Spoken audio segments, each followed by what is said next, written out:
Israel दुश्मनों की ओर से दागे जाने वाले रॉकेट से खुद को आयरन डोम के जरिए बचाता है। इजरायली रक्षा बलों के मुताबिक अगर आयरन डोम सिस्टम न होता तो 7 अक्टूबर को हमास के हमलों में मरने वालों की संख्या कहीं ज्यादा होती। हालांकि हमास के कुछ रॉकेट आयरन डोम को चकमा देने में कामयाब रहे। ये रॉकेट जहां गिरे वहां उन्होंने भारी तबाही मचाई। इजराइल की ही तरह भारत भी दुश्मनों के बीच में है। भारत के 2 दुश्मन पाकिस्तान और चीन हैं। इन दोनों से बचने के लिए भारत आयरन डोम से भी कहीं ज्यादा प्रभावी एयर डिफेंस सिस्टम को विकसित कर रहा है। टाइम्स ऑफ इंडिया की रिपोर्ट के मुताबिक इस मामले से जुड़े लोगों ने कहा कि भारत लंबी दूरी की सतह से हवा में मार करने वाली मिसाइल या LRSAM सिस्टम विकसित कर रहा है। ये मिसाइल सिस्टम 350 किलोमीटर तक की दूरी पर आने वाले स्टील्थ लड़ाकू विमानों, ड्रोन, क्रूज मिसाइलों और सटीक निर्देशित हथियार का पता लगाने और उन्हें नष्ट करने में सक्षम होगी। आयरन डोम सिर्फ 70 किलोमीटर के क्षेत्र में रॉकेट को इंटरसेप्ट कर पाता है।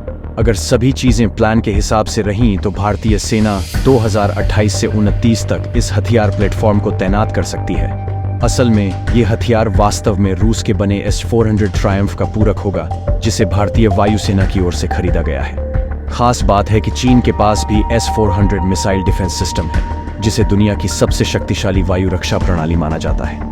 वहीं America terminal high altitude area defence यानी THAAD और पैट्रियट मिसाइल सिस्टम संचालित करता है। अमेरिका के सहयोगी ताइवान और सऊदी भी इस सिस्टम का इस्तेमाल करते हैं। DRDO प्रोजेक्ट कूश के तहत LRSAM पर काम कर रहा है। सुरक्षा पर कैबिनेट समिति ने मई 2022 में LRSAM प्रणाली के विकास को मिशन मोड परियोजना को मंजूरी दी, जिसके बाद पिछले महीने रक्षा मंत्रालय ने भारतीय वायुसेना के लिए 5 स्क्वाड्रन की खरीद के लिए आवश्यक AON को मंजूरी दी, जिसकी लागत 21,700 करोड़ रुपए है।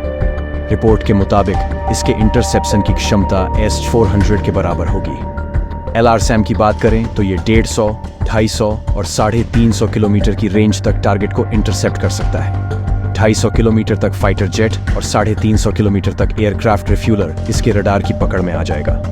ये स्ट्रेटेजिक और टैक्टिकल दोनों ही एरिया में इफेक्टिव तरीके से हाई स्पीड टारगेट को नष्ट कर सकता है। आयरन डोम से अगर तुलना करें तो उसकी रेंज सिर्फ 70 किलोमीटर है। LRSAM लंबी दूरी तक मिसाइलों और विमानों दोनों को मार गिरा सकता है। भारत के सिस्टम का फायदा है कि ये काउंटर स्टील्थ क्षमता से लैस है, जिसमें आयरन डोम मात खा जाता है। वीडियो पसंद आया हो तो लाइक कीजिए और चैनल को सब्सक्राइब कीजिए।